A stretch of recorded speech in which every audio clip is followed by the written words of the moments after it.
जय हिंद मेरे प्यारे दोस्तों। आज मैं आपको कक्षा 10 प्रश्नावली 13.2 का प्रश्न संख्या पहले का हल कराऊंगा। कारण निम्नलिखित सारणी में किसी अस्पताल में एक विशेष वर्ष में भर्ती हुए रोगियों की आयु को दर्शाती है। आयु वर्षों में रोगियों की संख्या, जो 6 रोगी हैं और उनकी आयु क्या है, 5 से 15 वर्ष के बीच में है। और 11 ऐसे रोगी हैं जिनका आयु 15 और 25 के बीच में है। और 21 ऐसे रोगी हैं जिनकी आयु 25 से 35 के बीच में है। और 23 ऐसे रोगी हैं जिनकी आयु 35 से 45 वर्ष के बीच है। और 14 ऐसे रोगी हैं जिनका आयु 45 से 55 के बीच है। और 5 ऐसे रोगी हैं जिनकी आयु 55 से 65 के बीच है दोस्तों। तो कह रहा उपरोक्त आंकड़ों के बहुलक ज्ञात कीजिए। देखिए, हमने प्रश्नावली 13.1 में माध्य ज्ञात किया था और प्रश्नावली 13.2 में बहुलक ज्ञात करेंगे।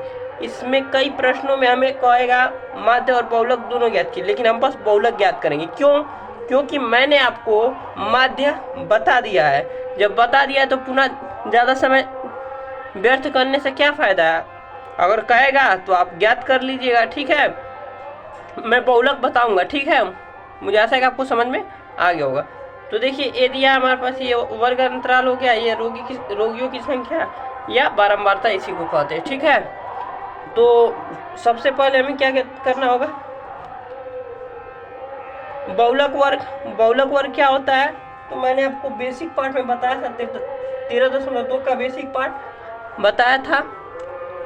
बारंबारता वर्ग में सबसे बड़ी बारंबारता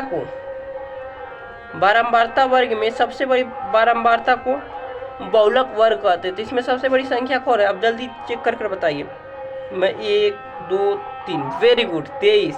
तो हमारे पास बहुलक वर्ग क्या हो जाएगा, 35 से 45 लिखेंगे यहाँ पर। बहुलक वर्ग 35 से 45। बहुलक का सूत्र क्या होता है हमारे पास, बहुलक L प्लस ब्रैकेट में F1 minus F0 into H बटा में 2F1 minus F0 minus F2। अब देखिए यहाँ पर L क्या है, तो L यहाँ पर निम्न सीमा है बहुलक वर्ग का। तो बहुलक वर्ग कौन सा हमारे पास है, 35 से 45।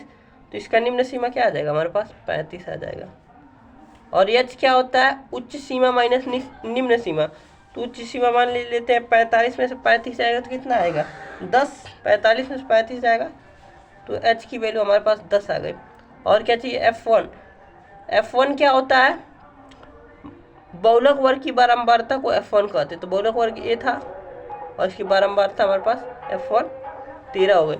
और इसके ऊपर वाला क्या होता है, F0। मैंने आपको पूरी बढ़िया से बताया था कौन क्या होता है, आप बेसिक पार्ट जाकर देख सकते हैं। तो बहुलक F1 के ऊपर वाला F0 और F1 के नीचे वाला F2 होता है। तो F2 हमारे पास कितना हो जाएगा, 14। तो हमारा सारा मान प्राप्त हो गया। अब पुट कर देंगे इसमें। तो L की वैल्यू हमारे पास आई है 35 प्लस F1 की वैल्यू है 23 और F0 की वैल्यू है 21। F0 की वैल्यू है 21, तो 2 इंटू F1 की वैल्यू 23 माइनस F0 की वैल्यू 21 माइनस F2 की वैल्यू कितनी है हमारे पास, 14। F2 की वैल्यू है हमारे पास 14। यहाँ पर लिख देंगे, आपको आसानी रहेगा। ए रहा F1, ए रहा F0 और ए रहा F2। तो देख लीजिए, 23 F1 की वैल्यू भरे हैं 21, 2 F1 की वैल्यू 23, 21 और माइनस 14, ठीक है। अब इसको सॉल्व कर देंगे तो 35 प्लस 23 में से 21 जाएगा तो 2 इंटू H की वैल्यू हमने भरे हैं। तो H की वैल्यू कितनी थी, 10। तो 2 इंटू 10। अब 23 दूना का 46 और 14 21 35। तो हमारे पास आ जाएगा 35 प्लस 10 दूना का 20 और 6 में से 5 जाएगा 1 और 4 में से 3 जाएगा 1।